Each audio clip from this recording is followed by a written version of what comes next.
up? Welcome to my second YouTube video. My name is Brenda. If you've seen me on my TikTok, Brenda Agenda, thank you for coming here and supporting me. I love cooking, and today we're going to be making some tortillas de maíz, so corn tortillas, and I'm going to show you all the basics because I have a lot of people asking me questions. I thought it'd be cool to do a little video with you. So first of all, I'm holding this bowl. I've had a lot of people tell me, like, your señora status if you have this bowl. It's a heavy metal bowl. I have no idea where it came from. I honestly inherited it from my mom, and maybe that's how señoras are made. It's just like a bowl that passed down forever. Anyway, so there's that. I also have maseca. So the first thing I want to tell you is that maseca comes in a lot of different flavors and varieties. This is the one that I like to use. It smells so great, and I have great results with this one. So it says mixta masa on the bottom. This is a very simple recipe. For roast meat, you only need like 2 ingredients in your set. So try it if you've never tried it. We're gonna add for every 2 cups of masa. So that's, I'm gonna put it in my bowl. 1, 2. You're gonna need approximately 1.5 cups of water. So, and I use warm water, and don't like to add it all at once. You just want to make sure that the texture is right, and I'm going to show you guys. So let's first, and all I did was turn my tap onto hot, and that should be hot enough. I'm going to lower my camera so you guys can see what I'm doing. There we go.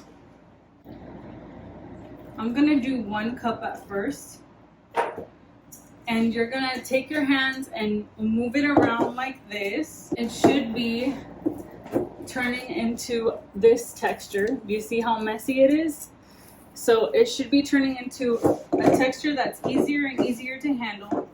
And it should be coming off of the sides of the bowl at this point. You want to be careful adding the last bits of water because sometimes the masa can be overly wet, and then you're gonna play this constant like Goldilocks problem where you're adding too much water and then too much masa. Do you see how it's sticking to my fingers? That should not be happening. If this happens to you, because it happens to me all the time too, you just need to add a sprinkle at a time of the maseca, like that, okay? So then you're gonna just keep going with this. And you have to, like, I would say amasala for at least 5 minutes. And I think I'm going to change the camera angle so you guys can actually see it up close at this point. I'm getting closer to the good texture here. Why am I breathing hard? I'm already breathing hard, honestly. If we take a little bit and I try to form a ball, do you see how easily it forms a ball? That's what you're looking for. So I'm gonna wash my hands real quick, get rid of the excess masa, and then I'll show you the next steps. Okay, so now that we've made our masa and it's ready, there's a couple things I like to do before I start squishing them in the prensa. You need a comal. So a comal is gonna be, this one's non-stick, first of all. My mom bought me this one, so cute. I've tried a lot of different varieties of this kind. This is not any special brand or anything. It's just this is the type that I like. Go to the store. I'm sure you can find something like this. You can also use a pan like this, but the problem with this is that it only has a small amount of surface that's flat, flat, flat. So what you want for that is you're better off using this. You want to put it on the stove and put it pretty hot, because if you cook your tortilla too slow, you're not gonna give it a chance to really like que se infle. You don't give it a chance to rise how you see in the videos and stuff. This is a Prensa, or I've seen on Amazon people search for it in English called a Tortilla Press. There's many types. There's some that are wooden and there's some in plastic even. This one's aluminum, and there's different sizes. Put the dough in here and we press it down with this little lever. But you don't want to put it directly on the aluminum because you see it's porous and it's not going to give you a smooth finish. First of all, pro tip, I like to put a little wet towel on your surface so that it doesn't slide around. At this point, I'm just going to show you what we're doing here. So we're going to put it on here. Then what we're going to do is we need a bag. I find this size to be good because it's enough to cover. And we're going to cut it at the edges. Like that. Got your bag, right? I like to cut off this top little part so it doesn't get caught in the dough, like the little zipper part. But if you don't want to, you don't have to. It's just something that I prefer to do so the dough doesn't get caught there. And you see how you can just close it and it stays. That's what you want. So now we have our masa. Remember, it looks like that. And then we're gonna take a little ball of dough like this, and we're gonna roll it up with our fingers. You want it about this size, so it should fill the palm of your hand. This one's a little too big. Let's do it like this. This is just kind of takes experience, and since this is the size of my prensa, this is how big I want it. And then I like to put it down like this, and then we're gonna squish it down with 2 fingers. Put this down, then we're gonna take this lever and squish it, not crazy, don't go Hulk on it, but then you're gonna lift it up, and you see how this is nice and round? You can easily lift the plastic off, and then we're gonna lift the plastic off of the tortilla like that. Pretty nice, huh? At the comal, put it down. It should not stick to your hand. You see how it slides around? It should be a non-stick surface like that. It's pretty cool. It's just sliding around like a little hockey puck. If you're looking for the signs are that the tortilla edges start changing color. That means the masa is cooking. I started to change color already, but let it sit for 1 more second and then move it like that. And then constantly monitor your temperature on the comal. Because I don't know about you, but with these electric stoves, sometimes if I leave it on 7, the heat gets way too high, so I have to turn it down a little and constantly be turning it up and down by a little. Okay? Check out these beans though. They look so good, huh? Yeah, that's for my next recipe. But anyway, back to this tortillita. You can move her around a little bit. She's not done cooking, but almost. All right, by this time I've let her sit there for about 15 to 20 seconds. I'm gonna flip her, and then she's gonna start rising. Do you see? I don't know why she's a sheep, but she's a sheep. You see how it's rising? She's beautiful. And the key here is temperature, guys. So you're gonna take your tortilla. You wanna put your tortilla in a tortillero so that it stays hot. Okay, and you see mine in there. So as you're cooking, put this on your table, like where you're serving all the food, and keep making your tortillas and put the next tortilla in here. Of course, you can do more than 1 tortilla at a time, but since I'm explaining to you how to do it, I'm only doing 1 at a time. We're gonna keep going. I'm just gonna do the rest of the masa so you guys can see how many tortillas are made here.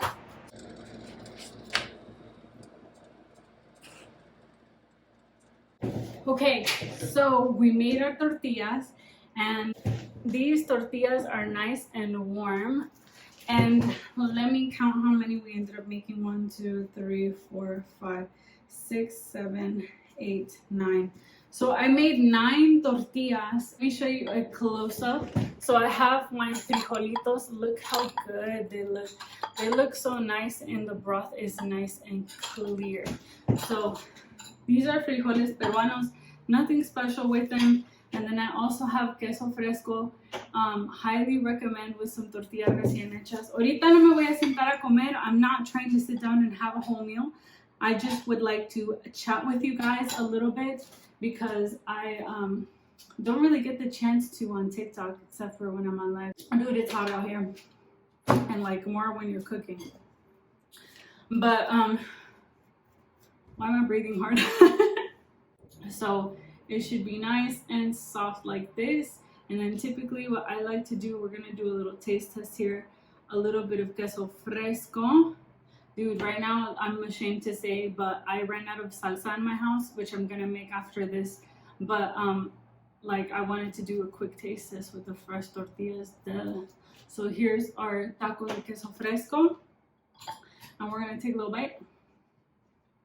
I'm obsessed with food.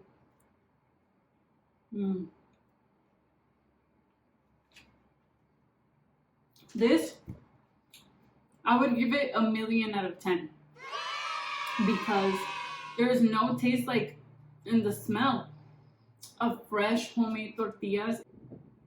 This is delicious, but let me answer a few questions that you guys gave me. One of the #1 things I get asked is who taught me how to cook. I'm gonna say by far my mom.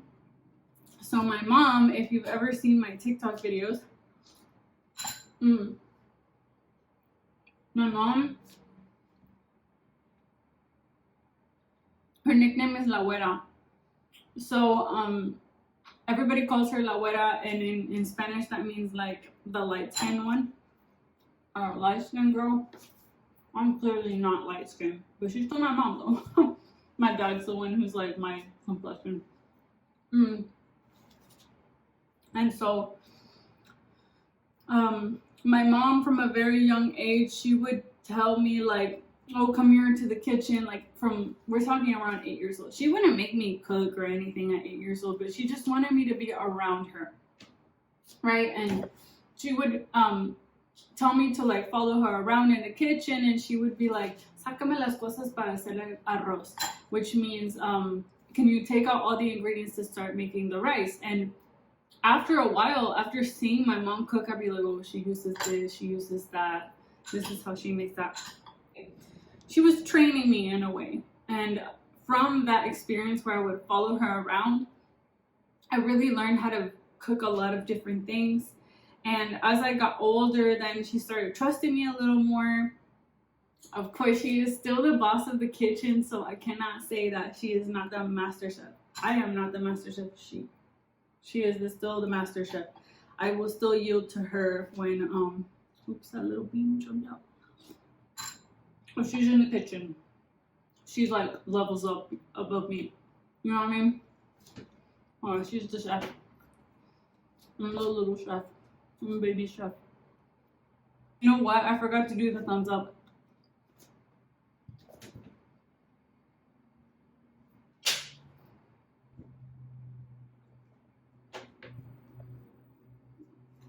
But anyway, I'm still baby chef and she's like the big mama chef or whatever. So that's how I was taught to cook, little by little, just by being around my mom in the kitchen constantly.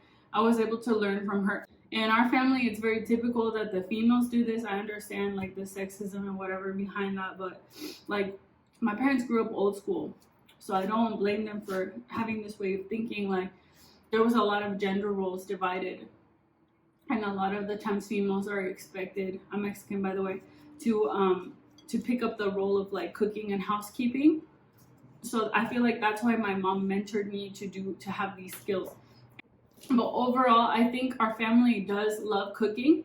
And our family is from Zacatecas, which is another question I usually get, like, where are you from? What's your ethnicity? So I'm Mexican. I answered that kind of in the previous question. And I was born in the US. My parents are both Mexican from Zacatecas. Another question that I usually get or like comment is like, how do you do your eyeliner? Which is completely different. But I have been doing my eyeliner kind of like this since I was about 14 or 15. To be honest with you, it did not look like this when I was 14 or 15. I was really like struggling to try to learn how to do makeup when I was around that age. Like everybody is at first, you know, and it's fine. Like I just really liked the look of a thick eyeliner since I've been young. So yeah, those are 3 questions I get about myself. Okay, we have one more special element to this YouTube video before I say goodbye. I I'm trying to incorporate a section where I review a special item that I've never had, like a snack or something, and then review with you guys.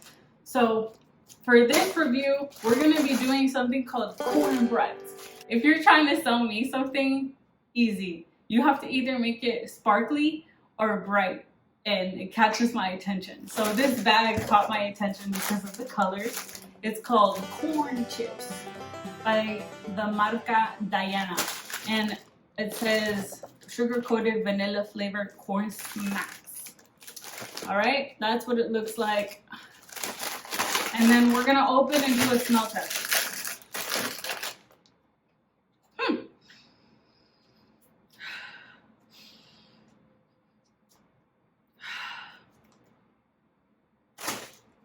Dude, straight up smells like fake vanilla, but it smells like something and I can't put my finger on it. But it smells very pleasant. Like if this was a perfume, I would actually wear it. I would wear this. Cornbreads, if you make a perfume, I'm down to buy it. It smells so sweet. It literally smells like candy. And this is what they look like inside. Let me take out a little bit. So they're bright, and I love how cute they are. They're just like the colors on the box. I low-key dropped some. So let's try the pink one.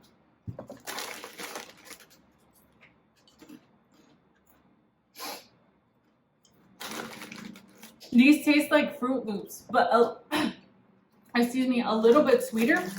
So they're bomb. Like I just want to put like milk in this bag and then like eat it like cereal, to be honest. Oh, I just dropped it everywhere. Oops. But I like them. They're pretty addicting. But other than the sweetness, it has no like twist to the taste. So I personally wouldn't buy this as a snack. I would just rather buy like cereal and then put it in a baggie. But I would give them like cornbreads. I give you a solid 7.5 out of 10. You're good, but you're not super special to me. So I'm sorry. It's over. But really, actually, these are pretty tasty. So that's basically it. Thank you for watching, and then I'll see you on the next one.